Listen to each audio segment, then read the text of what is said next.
My name is Larry Hockwald. I am the manager of the NIAPRIS Training Collective, as well as the New York City and Long Island trainer for the NIAPRIS Collective. I know from some of the people who signed up today that some of you know me, that I've trained at some of your agencies. I have with me today our whole team. Very proud to introduce Robert Statham and David Ferens, who will tell you a lot more about themselves as we get going. I'm just here to introduce our Laughter is the Best Medicine, Healing Through Humor. That is the webinar that we have going on today. And a couple of things. So this webinar is taken from a bigger training, our full Laughter is the Best Medicine training. And all of our trainings provide CEUs and are available for agencies and programs free of charge if those agencies or programs are part of, are funded or are licensed or funded by New York State Office of Mental Health. If you're not part of Office of Mental Health, you can contact me to find out about how you can still get our training. So I'm going to put a couple of things into the chat. One of them, I'm having trouble. I can't get to everybody. That's strange. Okay. I can chat to everyone, just to our host panelists. And okay, so that's not working the way I hoped. Are people not able to chat? I thought we'd fix that. Okay, so that's not going to work the way I hoped in the chat. Once again, we had this problem last webinar. We have to talk to Zoom, so I'm not going to be able to do that, but I will be sending everyone.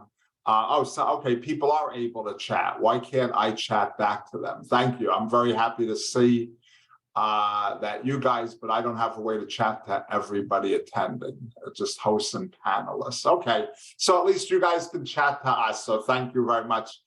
So I was going to post our brochure, but I'm going to have it sent out to everybody who registered and is attending, which is you know, a few hundred people here today. So it's very good to have you. So I'm going to turn it over in a second. I just want to let you guys know we are always interested in hearing what kind of webinars you would like to have. Periodically, we send out email polls, but you can feel free just to email us. At any time. My email, although I can't get it there, is larryh@niapris.org, the easiest email address I have ever had in my entire work life, larryh@niapris.org. But we will send out our brochure. So, but we are constantly asking for, what do you want us to train on? What webinars? And I have the top 3 responses that we got when we polled thousands of New York people and around the country. Actually, what are the titles of the webinars? What are the things you'd like us to work on? And the top 3 that we got, number 1. Now again, we got hundreds of answers. These are the ones we got most often. Number 1 was, why are you bothering me? I have work to do. Number 2 is, you keep having webinars at noon. I'm trying to eat over here. And number 3 was, this message was undeliverable. So those are the top 3 responses that we got for asking you what you wanted to hear. So we might have to take some of our lower down responses. So, so thank you. So NIAPRIS Inc. was able to share to everybody. So they gave you our brochure. Thank you so much, Eileen. So thank you very much. So I am going to turn this over, guys. It's a pleasure to have so many people here today. I'm sure you're going to enjoy this. Happy, safe, and healthy holidays to all of you, to your loved ones, to your agency loved ones, and a safe and wonderful new year. Guys, take it away, Robert, and I will see you guys later. Thank you, Larry, and welcome again, everybody, to Laughter is the Best Medicine, Healing Through Humor.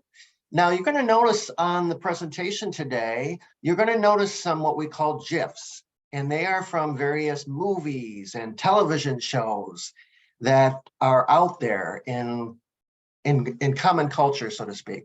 So we're going to ask you to guess what you're seeing here. and for the various slides that you see in the presentation. So this first GIF is from a movie. Can anybody want to put in the chat box what you think that movie's from? We have Anchorman. That is right. One of the classics with Mr. Ron Burgundy there. So you'll be seeing things like that, and hopefully you'll find it as amusing as we did when we put this together. All right, this is what NIAPRIS is and does. This is the serious business here. We are a change agent dedicated to improving services, public policy, social conditions for people with mental health, substance use, and trauma-related challenges by promoting recovery, wellness, and full community inclusion so that all may achieve maximum potential communities of their choice. I'm sorry I couldn't not make that funny. But here we are. This is David and I. And we will be presenting today for you. I am the smaller one there on the right. Of course, I had to put in the last track. And we were much younger in that picture, just to let you know. I had more hair. Yes, yes. This is who I am. I have been in the field 20 years. Been out of the field, a number of different careers that I've held: paralegal, volunteer management, hotel motel management. And that last thing there, the former boy band member, is not a funny. It's very true that I was in a boy band that was signed to a record label. David, if you want to introduce yourself. Yeah, I've worked for NIAPRIS for off and on 5 years, done a lot of trainings before my time with NIAPRIS. Done private work with individuals and groups as well. I was in a monastery for many years, not very funny, but I got a lot of good religious jokes out of that. Bachelor of Arts degree in philosophy and classical languages, so I can prove to you that your office really isn't there. And I've worked as a dog trainer, choir director, and bellhop, and the bellhop I do not recommend as a career choice. Dog trainer wasn't bad, choir director is awesome. All right, well, thank you, David. Here we go. Let's get started, everybody. These are today's humor goals. We're going to discuss why McDonald's stopped counting after 100 billion were served. It's always bothered me why they stopped counting. We're going to examine some data that suggests we don't even know what we're talking about. And finally, we're going to review ways in which we can lower our cable bills. And I'm sure everybody would be on board with that. It's as simple as probably cutting the cord, so to speak. I cut the cord. Cut the cord. But our real goals, or our humorless goals, is really to discuss what humor is and the many benefits that there are for people in terms of your mental health and your physical health. We'll look into ways that we can actually incorporate humor or being funny in the helping healing relationship. And we'll also talk about ways in which we should not use it and when we should not use it. And we've got some strategies that we're going to show you and some exercises that will tickle your funny bone and that you can use with people that you support. I thought we'd start out, though, with a definition of humor. And this is straight from Webster. It is the quality which appeals to a sense of one of the ludicrous or absurdly incongruous and amusing quality. And of course, there's another GIF there. And what is that from? What is this GIF from? Anybody know what this GIF is from? If you could put that into the chat box, that'd be awesome. Everybody loves Raymond. That's right. That's right.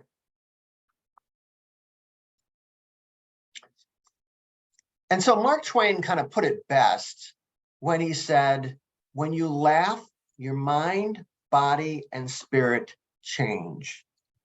And sometimes even, David, sometimes it's just a smile that can light you up. I'm walking down the street, somebody smiles at me. That makes me feel good. It does something to my mind, body, and spirit. And when I smile at somebody, it's kind of the same thing. You just kind of light up. And, that smile can actually make your day, especially when you're having kind of a day that's not so good. It really can invigorate you. And I do believe that it changes your mind, your body, and your spirit. It's that in depth that it can help you in that regard. And it's also one of the things that very young babies also tie into and learn to smile very, very quickly to form a bond. So smiling helps us form a bond. It says to us that we're part of the same group. Yeah, that's right. Just that smile. And, even during COVID, when we were wearing our masks, we could still tell if people were smiling. And there was still a connection because we saw people smiling through their eyes, maybe through their posture. And it really does make you somewhat bonded to that person. And it's just amazing how that can happen. And the laugh is even bigger than that, right? All right, so let's talk about some of the benefits of humor on your mental health. This is a lot of studies that we've done for this, talked a lot of research, but it reduces stress, depression, anxiety, and fear. It can actually give us energy to perform activities, and maybe activities that we don't want to do. I can remember working for Kinko's back in the day. If you've never worked for Kinko's, it gets pretty boring making copy after copy after copy. And, that's what everybody was doing that worked there. And it was a very boring job. And I kind of made it my business to make people laugh at that job, to come up with just dumb things that we could talk about and exercises, so to speak, that would get us off our mind, get us off the mind of just having to sit there and make copies. And I can tell you, I remember the job was boring, but that's not really the main reason I remember that job. I remember the laughter that we had in that boring job that really powered us through some pretty boring days of making copies. So I kind of used laughter to kind of power us through and help us to create that energy that we needed to get the job done in a lot of ways. Yeah. Go ahead, David. I was going to say, one of the things that I found just in terms of energy is if I find myself slogging through something and I just cannot deal with it anymore, I'll take a 10-minute YouTube Comedy Central break.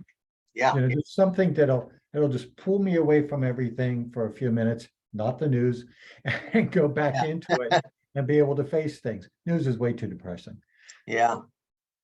And also this idea that a healthy sense of humor is related to being able to laugh at oneself and a way of accepting oneself.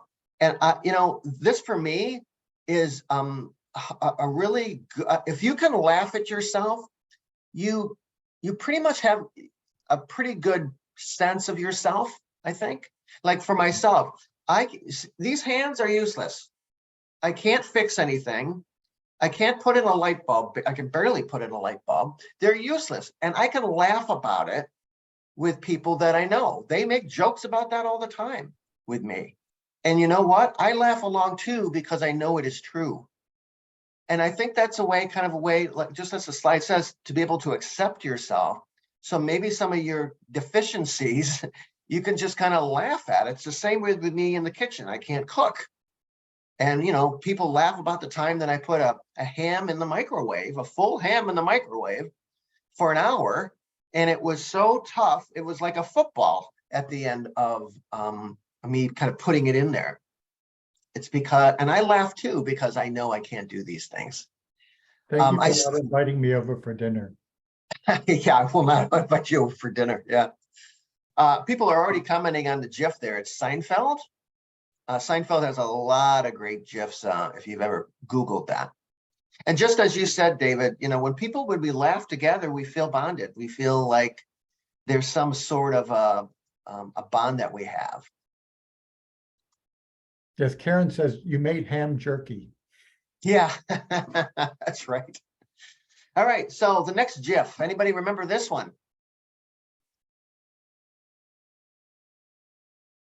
Good times. Yeah, that's J.J. Walker that you're looking at there.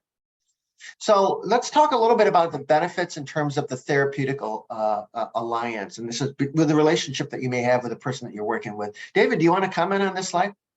Yeah, from a therapeutic perspective, one of the things that happens with humor is that it increases the bond between the individual and other minds, so that the person realizes there's a way of thinking that is not me. And it establishes bonds that may have not taken place when the person was young. So when we see people who have attachment difficulties, humor can help a person through attachment difficulties. But in terms of therapeutic alliance, and this doesn't sound like a therapy issue, but when I work with groups, and I work with groups for a long time, and we get to know each other and we get to trust each other, a lot of times humor comes into the training, which will punctuate the training, and people walk out saying, I remember that because of the thing that was said. And so it allows us to remember things better and allows us to tie in with people more thoroughly than we might have otherwise. And I'll add, David, like even in like situations, and I'm kind of taking away from the therapeutic approach here, but we laugh in some pretty dark times. I mean, if you've ever been to a calling hours, and that's, your loved one has died, there are people laughing there. They're remembering the times, the funny times that they may have had with their loved one. And it's giving people solace and peace during a time that's very difficult for them. After the funeral, you go to someone's house, and there's maybe a reception or something. Believe it or not, there's people laughing. And, I just think that says something about the human spirit, that we need something to kind of help us through those dark days. And humor is one of those things that allows us to heal during those dark days. All right, Dynamite. So I want to show a video here, and this is some really serious information about how pets can affect your brain chemistry in terms of making you feel better. So let's watch this together. Hi everybody, it's Paul. A lot of people ask me, after a long day of voiceover or writing or doing all those creative things that I do, how do I relax? Well, like many other Americans, I come home and I pet my dog. You see, petting the dog is one of the most relaxing things you can possibly do. It releases a hormone called oxytocin, which reduces stress. Also, it lowers your heart rate and it lowers your blood pressure. Plus, people who pet their dogs are 5 times more likely to live longer than people who just have cats. Plus, the dogs like it so much, and it's a nice bonding experience. That's right. Good daddy's little boy. Daddy's little boy. Daddy's little boy. That's right.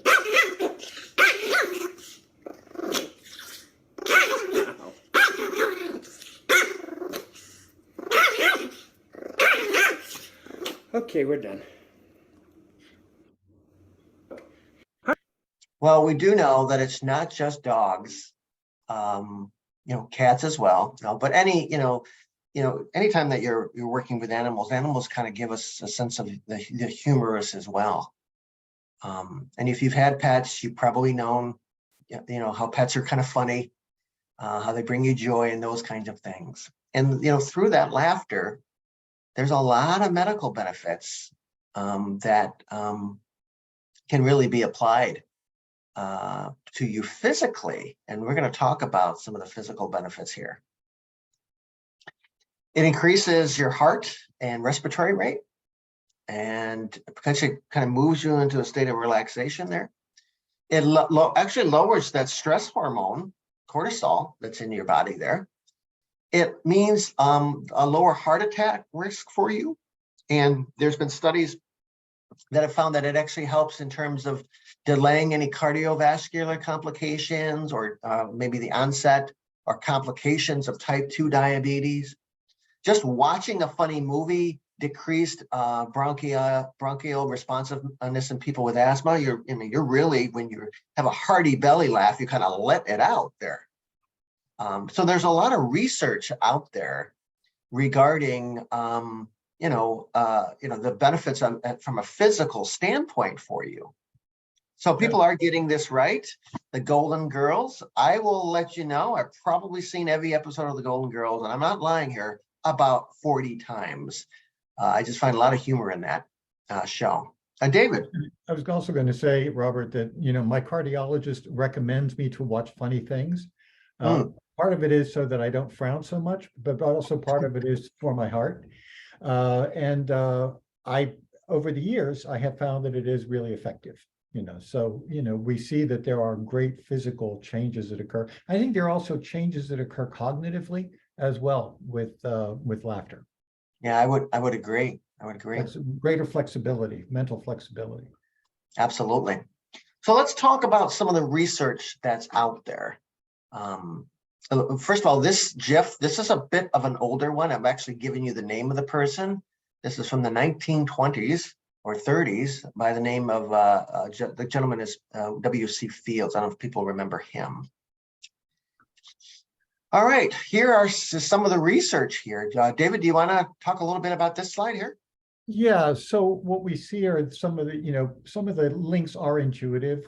When we see that engaging in humor is associated with positive mood, we feel better. We simply feel better when we laugh, when we engage in humor. Engage in humor that is healthy and positive and upbuilding. And everybody can join in on that. It's associated with increased life satisfaction and pleasurable and engaged life. I have found, for example, that being able to work with my colleagues, with Rob and with Larry, and we laugh together, and we get through a lot of different things that, that would otherwise might be difficult to deal with because we're able to laugh with each other about things. It's one of the top 8 of 24 strengths that is associated with increased life satisfaction and life engagement. One of the other top character strengths is drinking lots of coffee, which I can speak to. Adaptive humor linked with increased stable positive mood. Now, for people who are dealing with mood disorders, I have a really good friend deals with bipolar disorder. One of the things that we work at together is laughter because it helps him stabilize his mood. And he watches a lot of comedy in order to do that. So we see that stable positive mood, decreased stable negative mood is changed. So we have that not only in studies, but I have actually seen this in the community itself as we've gone through. And I think that people recognize who that is in the little PDF. Yeah. Go ahead. Well, I think that's Ron Burgundy again, isn't it? That's that is another one from Anchorman. I love Anchorman. So I kind of overdid the Anchorman theme here. But just remember that 60% of the time, it works every time. All right. Let's talk about the different types of humor that's out there. And I think this is just important to know what kind of humor or how your humor is being used, so to speak. So irony, which is the speaker expressing a statement in which the literal meaning is the opposite one of the intended meaning. So on a beautiful cloudy day in Rochester, where I'm based from, where it's cloudy all the friggin' time, saying, what a beautiful day, when it's actually not. That is kind of ironic. Satire, aggressive humor that pokes fun at social institutions or social policy. So what can anybody give me examples of satire? What TV shows are out there that have a form of satire that you've seen? SNL, Simpsons. Yeah. I'm thinking John Oliver. Yeah, Family Guy. Yeah. Last week Yeah. Tonight also is another one that's out there. John Oliver, Jacqueline, and I think alike there. The Daily Show. The Daily Show, right? Yeah. Trevor Noah. Yeah, forgot about him. Yeah. Then there's sarcasm, which is aggressive humor that targets an individual rather than an institution. And this is one of those types of humor we've got to be careful with. And I actually don't suggest that we use sarcasm in our work. Sarcasm is kind of used when you're very, very close to somebody. We use sarcasm in my family all the time. We've lived with each other for a long time. We know each other. I can be very sarcastic to my brother, my sister, because they know I love them. no matter what I say. And so we really want to be careful with this type of humor, this idea of being kind of sarcastic in the way that we're kind of doling out the types of humor here. Overstatement or understatement. David, do you want to tackle that one? Well, yeah, overstatement, understatement to put something over the top or way under the bottom and repeating it with a different emphasis. One of the ones that I've used, and it actually goes with sarcasm and self-deprecation, is when I do something which is less than brilliant, I will say, well, that was absolutely brilliant. And it brings laughter from other people, but it is a sarcastic thing aimed at myself because of the tone of voice and the perspective of it. We also have self-deprecation, which I brought in when we make humor about ourselves. And it's a way of being able to be open about our own foibles, and it can put people at ease because it allows them to be able to laugh with us at us. And Robert was saying about his cooking. I can say about my penchant for disorder in my apartment, which is another way of saying messiness, but I prefer the clinical terms. Well, David, I've got some examples of self-deprecating humor. And so here I go. They say money talks, but all mine says is goodbye. I'm actually a very hardworking person. Almost everything becomes harder when I'm the one working on it. The only abs I have are abnormalities. Worrying works. More than 90% of the things that I worry about never happen. And people say that I'm very creative, and I couldn't agree more because I create most of my problems. Don't forget to tip your waitresses and bartender. Yeah. One of the ones that I've used when people have said, what do you make at your job? And they're asking about my salary, I usually say inappropriate comments and mistakes. Yes. And people did get this GIF. It is Mr. Bean. All right. So here's another GIF. This is just a comedian. I don't know what movie it's from. I know she's a very funny lady. I've seen her television show, but does anybody know who this is?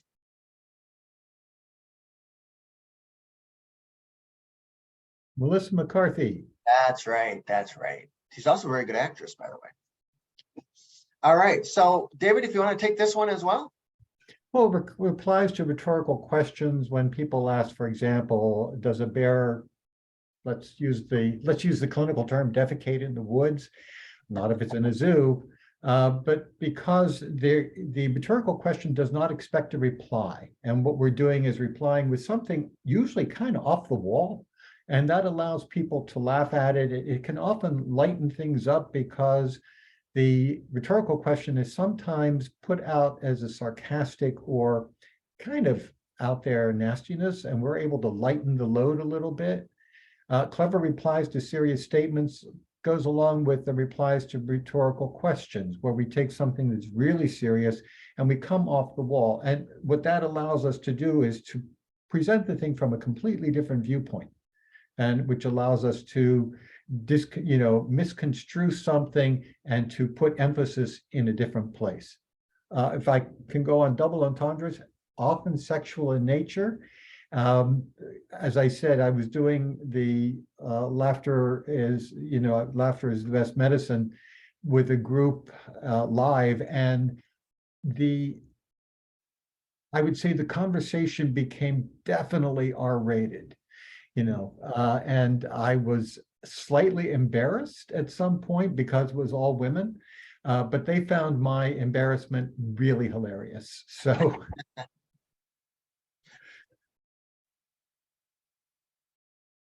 So that was double entendres. Transformations of frozen expressions, which is transforming well-known cliches or adages into novel statements. And we use the example here of hair today, gone tomorrow. Some people would find that funny. And then there's puns, which is a humorous word use of a word that evokes a second meaning, words with a different meaning that sound the same. I'm going to give some examples here. Denial is a river in Egypt. This vacuum sucks. When my algebra teacher retired, he wasn't ready for the aftermath. And finally, atheism is a non-profit organization. And that was by George Carlin. I got to give credit to George Carlin for that. But there's just a different meaning. Using the words in a different manner, it sometimes is funny for folks. Marley says, also known as dad jokes. Yeah, And, yes, yeah. true. Yeah, so true, so true. All right, so how do we use it? How do we use humor for ourselves? And how do we engage or encourage humor for people that we may be working with? And these are some, I call these takeaways from today's webinar that you can use. They're coming on already with Marsha here. Brady Bunch. Yeah, I just keep picturing Jan with that wig. Ooh, scary. So here are some suggestions for engaging in humor.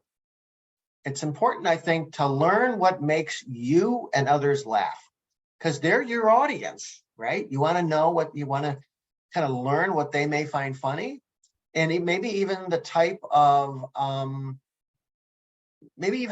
humor that they like. If it's using a pun or a double entendre, maybe finding that out would be helpful to kind of recognize your audience and the type of humor that they like.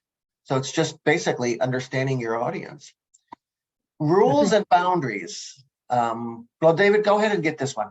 Well, I was going to say rules and boundaries. A lot of times we have to really be careful about jokes about religion or politics with people. Yeah. We don't know where people are on the scale of any of these things. And it can be truly offensive to the person, and it breaks the bond that we have with them. Yeah. I was also thinking, looking for the joy in life, just while it isn't humor per se, being able to go out and just feel good about things, which is what allows us to have just a more positive outlook on the world, a little more flexible, and looking to put other people at ease and adapting other people's material. I steal constantly. I have no compunction about stealing constantly, and I will occasionally footnote, but very rarely. And then looking to place other people at ease. I think that a lot of that can come out of mild self-deprecation, so that the person realizes, oh, I realize that I'm not all that in a bag of chips. I am approachable, Yeah. David, I'm just noticing a question in the comment or the chat box. So let's answer this one, and then we'll continue with this list here. What types of humor would fall under the dark humor category? Oh, well, I could give examples, but they're all R-rated. I think that things that have to do with death, things that have to do with injury, things that what you might hear. I recall a good friend of mine died. He was 82. He was 82 years old. And when the nurses and the aides came in and they were preparing the body, and I happened to be in the room going through his effects and making sure that things were done, they were telling jokes and recalling humorous things that Jess had done. And it was very dark in that sense. So, but it was a way of lightening things. Anthony Jeselnik, very dark humor for mature audiences. There are a lot of other people. Ari Safir also does some very dark humor. People who will, things about, I've seen things about the Holocaust, things about abortion, and a lot of things used humorously. But I think we have to be really careful, because you have to know your audience, you have to be ready for it, and to realize that we're not there to be comedians, we're there to put people at ease. We're there to enhance our relationship with the person. But Anthony Jeselnik, actually, I recognize some of his stuff as humor, don't always get him, don't always want to be on the same beam. Shannon talks about sometimes when people fall, I laugh. That is so true. I can tell you, when I was 13 years old, I went to a concert with my family. We went to see Chuck Mangione way back in the day. And I was so excited to see Chuck Mangione that when the concert was over, he was signing autographs, and I literally fell into the orchestra pit. And my brother, God bless him, still laughs about that 40 years later. I mean, I was hurt. I wasn't badly hurt, but I was banged up. And I can laugh at it too, because it was just so friggin' stupid, you know? And America's Funniest Home Videos, yeah, has a lot of dark humor in it. On YouTube, Fail Army. Fail Army has a lot of people slipping and falling on ice and doing all kinds of car accidents and things like that. And I watched some of it last night, and you know, it's funny in a very, very dark way. Schadenfreude also, yeah, surely. Yeah, ridiculous. Yeah, yeah. So some other takeaways here, you know, just adopt to other people's material. As you know, as David said, steal, basically. Stuff's out there on the internet, use it. You know, take a 5-minute, you know, comedy break. Maybe write down, maybe when you've had funny moments at work and try to remember those. Maybe it's a laughter bulletin board that you place at your place of employment, or a joke jar, or believe it or not, a laughter meditation, which is a thing. It's a real thing. It's a real meditation practice of laughing. And then smile. That lights people up, really does. All right, so we're going to take a look at some examples of funny that you could have right in your office. Funny signs. I love this one. Yeah, that's funny. If I'm missing, please return it ASAP. No. The coffee maker is not hot, but has a great personality. That's, you know, that's your double entendre right there. Yeah, that's right. The printer is here temporarily. In the greater scheme of things, aren't we all? And sometimes Yes. we feel like that, right? Yes, that's your dark humor right there. Yeah. And warning, machine is eating dimes and quarters, no credit. Your dimes were delicious, says the machine. Here's some funny cartoons. So maybe you want to place funny cartoons out, you know, where you're working. Maybe related to the job. And, you know, each profession has its own kind of humor. You know, police officers have that, they laugh about them, you know, the types of work that they do. Actually, here, the therapist humor. So, you know, whatever profession you're in, you can find your own kind of humor lane in you know, lots of material out there as well. Now, how many people can relate to this one as a person being served, or even us when we go to see our doctor or our dentist? It's like we're filling out paperwork to buy a home. Actually, at the price of dental work, you probably are. Yeah. And of course, this one here. This is kind of the humor that is, I kind of call it like opposite end humor. You think you're going in one way, and the person says something in totally different, a different way. That's that Now, off the wall quality. Yeah. Here are some examples of out of the office messages that are just friggin' funny. I'm on paid leave right now for 2 weeks. When I get back up, I will be on paid return. Upon completing my 1 week of paid return, I will address any issues or questions you have at the pace that I'm comfortable with. This is most likely a pace that you will not be comfortable with. How many supervisors would allow that one? Or I'm not in the office right now, but if it's important, tweet me using interrupt or hashtag interrupt your vacation. I'm unable to delete all the unread, worthless emails you send me until I return from holiday. Please be patient. Your mail will be deleted in the order it was received. That's kind of my favorite one there. That's very funny. Or I'm out of the office and I am out of order until further notice. And sometimes, I don't know about you, David, but I feel out of order when I'm coming back from time off. Yeah, well, I have 2 weeks coming up, and I will turn everything off, and I'm trying to figure out how I'm going to justify that in my statement. So I may actually pull one of these in. Again, plagiarism, There's nothing wrong with it, That's right. as long as you're not getting paid for it. Yeah, yeah, yeah. So as I said, when we began the training, one of the things that we're going to talk about is when to use humor and actually when to not use humor, because not everything is funny. And obviously the humor that we want to use is to lift people up, not physically lift them up, and not to bring people down. I mean, that's almost like a common sense thing here. I mentioned sarcasm. There, that's one of those types of humor that gives kind of people a license to belittle somebody else. And then this idea of bad humor, it's not an excuse for bad behavior, whether it be racist jokes, sexist, ageist, or other kind of discriminatory actions. It's not an excuse for that type of humor.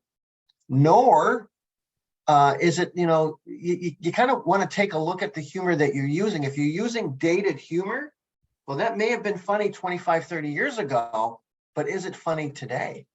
Right, right. I was thinking exactly that. Things that were funny when I was a kid would be totally unacceptable now. I mean, I'll just use Eddie Murphy Eddie Murphy as an example. Eddie Murphy had I think it was a movie called Raw. I don't know if people remember that, but he targeted a lot of people, a lot of groups of people in that movie. And today that movie would not be acceptable. And so you got to kind of remember, if you're using dated material, it may be offensive to some people. Yeah.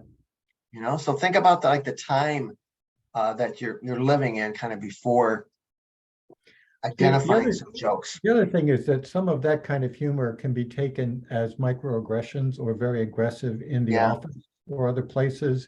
And well, first of all, it can get you in trouble with HR, which is a problem, but also it can push people away. And you come across as prejudiced, biased, basically a jerk, and you end up driving people away from you. And this is true, especially in the office, but doubly so in when you're working with one of the people that you serve.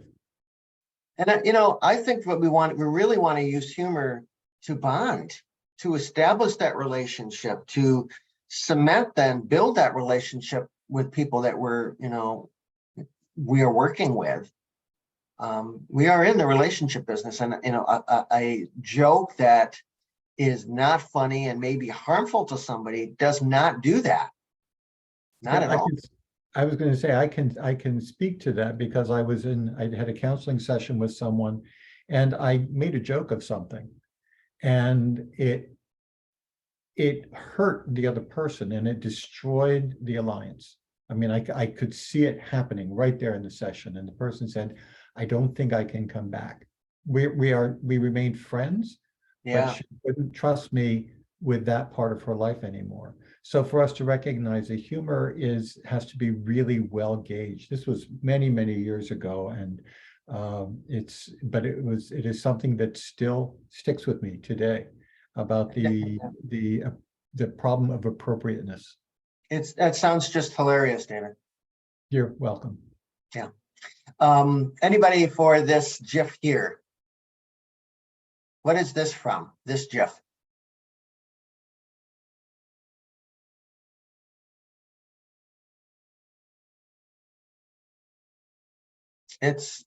No, it's not a reality show. I'm going to say, is that Friends? No, it's SNL, scene from Saturday Night Live, which I don't think a lot of people watch anymore. So that's from SNL. All right. And again, this is just more what we just said in the last slide, that humor is subjective. Based on where we were maybe 20, 30 years ago is not where we are now. This is a great movie, Coming to America. Thank you very much. But may not play well today to some audiences. So again, just kind of be careful as you're, picking things and telling jokes.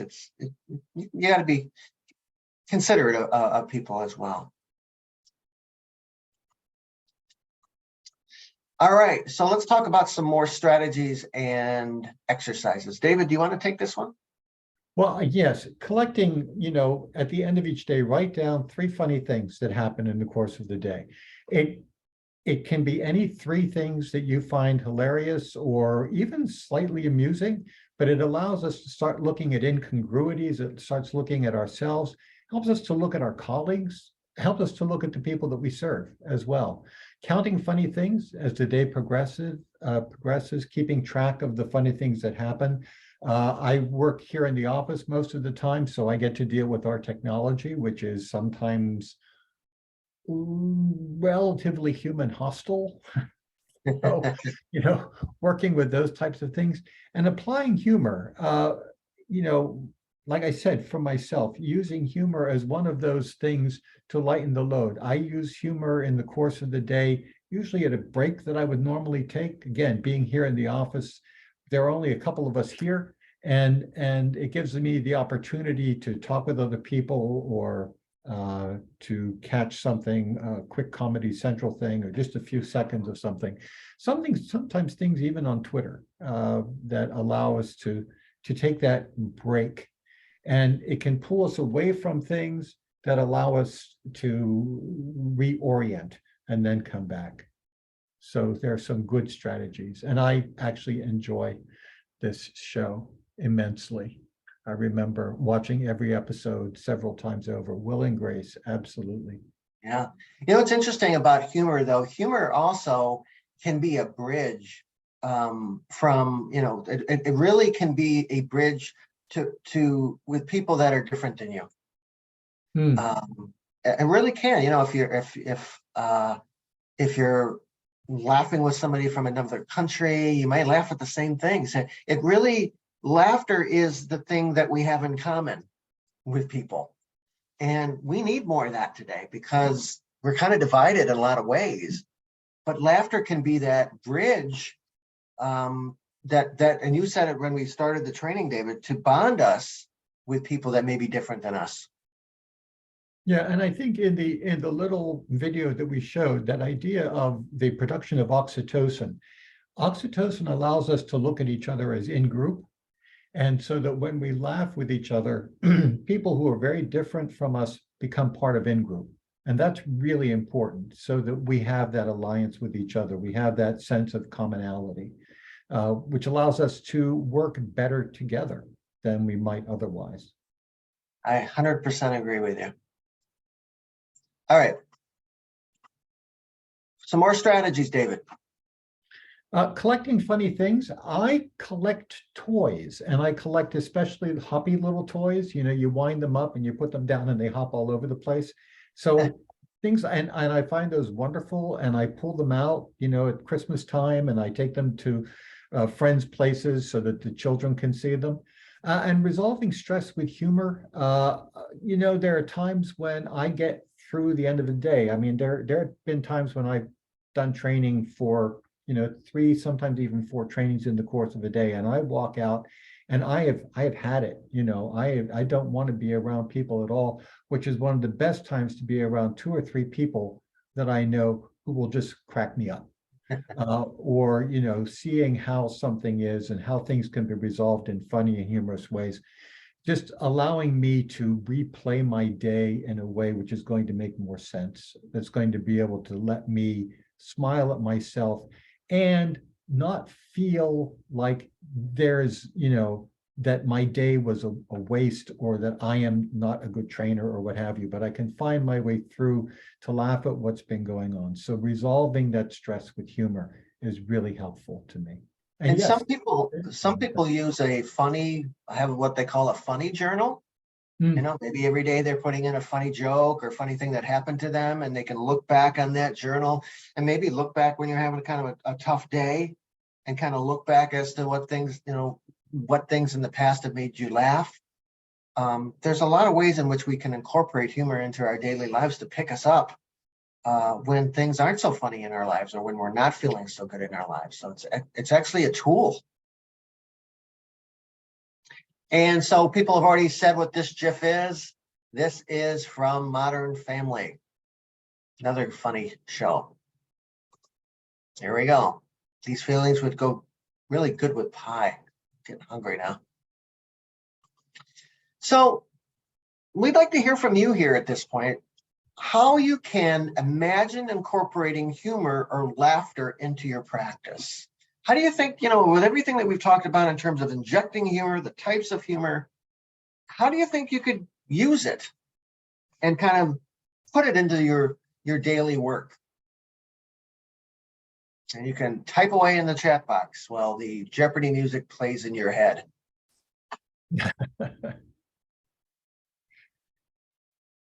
So what are your thoughts here about how can you incorporate it into your practice?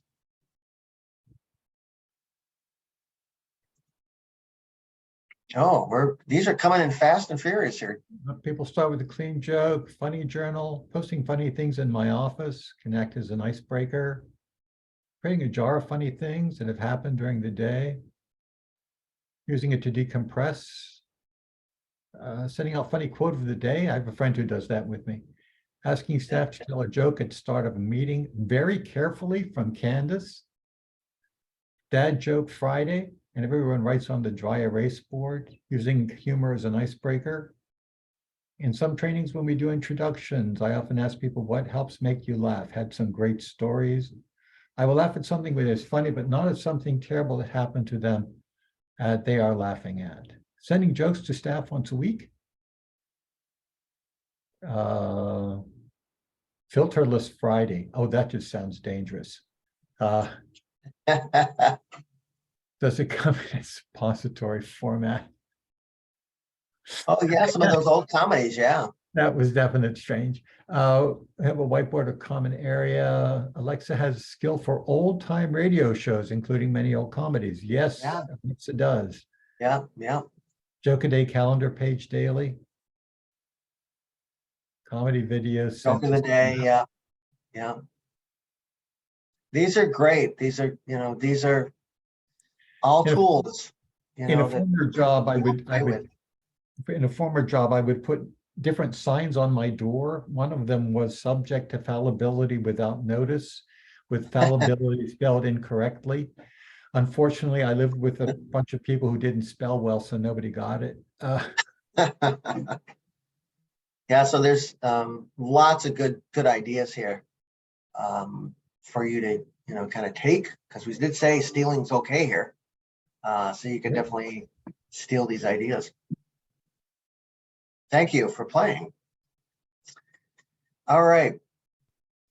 Let's talk about, and this was how we're going to end today's webinar here, about the 11 stages of your workday. So before you go back to work today, we kind of want to leave you with remembering the stages of your workday. So why don't we watch this together?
I'm wondering where people are in terms of their work day. on some of those. So let's end with a couple of quotes here. That laughter is the most inexpensive and most effective wonder drug. Laughter is universal medicine. That's from Bertrand Russell. Madeline Engel said, a good laugh heals a lot of hurts. And Dr. Madan Kataria says, I've not seen anyone dying of laughter, but I know millions who are dying because they are not laughing. So true. And what is this GIF from, guys? Anybody know this one? Mini-Me Austin Powers. You got it. You got it. And this, obviously, we all know what this is, The Simpsons. Does anybody have any questions or thoughts on anything that we talked about? We did want to make this real light for you today. It wasn't heavy in terms of a lot of the information, but it's, you know, it's Friday, it's December. We need a laugh, you know, especially as we're going to be dealing with family during the holidays, just trying to get you ready. But we just really appreciate you all taking part of being here today. Question was raised, Rob, will people be able to get the slides? Be able to get the Yep, I'm glad somebody asked that. We will be actually posting the presentation on the NIAPRIS website. So you'll be able to get it there. And for CEUs, you will be, we do offer CEUs for social workers, licensed mental health counselors, certified psychiatric rehabilitation practitioners. And you'll be receiving an email within 24 hours. And then you have 24 hours to get that back to us to complete it so people can get their CEUs, because we do want to make sure that people, you know, do get that. That's an important thing when you're needing CEUs. These are free. We're not charging you. So we love to provide them as well. Okay, last GIF. What is this GIF, guys? What is this TV show from? Parks and Rec. Absolutely, absolutely, absolutely. So again, thank you for being here. If you're interested in training, please contact us. We'll be more than happy to train you and your staff. David, anything funny you want to say before we leave? Well, it's not funny, but it was enjoyable being here. And I love working with Rob because he is somebody who always makes me laugh. I enjoy your company. You know, we've had breakfast and lunch a few times, and I've always liked it. But are you meaning laugh at or just laugh in general? I never laugh at you, but I've never had your cooking. Okay. So, okay. Well, there is a comment in the so chat we box. don't know what would happen there. Yeah. So I want to repeat the CEU part. What we'll do is you'll be receiving an email with the link to go in and sign in and sign out and do the evaluation form. Once you receive that email, you will receive the email within 24 hours. You've got 24 hours after that to get it into us, because we do want people to get those credits. All righty. Thank you so much, everybody. It was a pleasure to be here, and hopefully we'll see you down the road. And you know, have a wonderful set of holidays coming up, regardless of how you celebrate. You know, we wish you all the best. Thank you.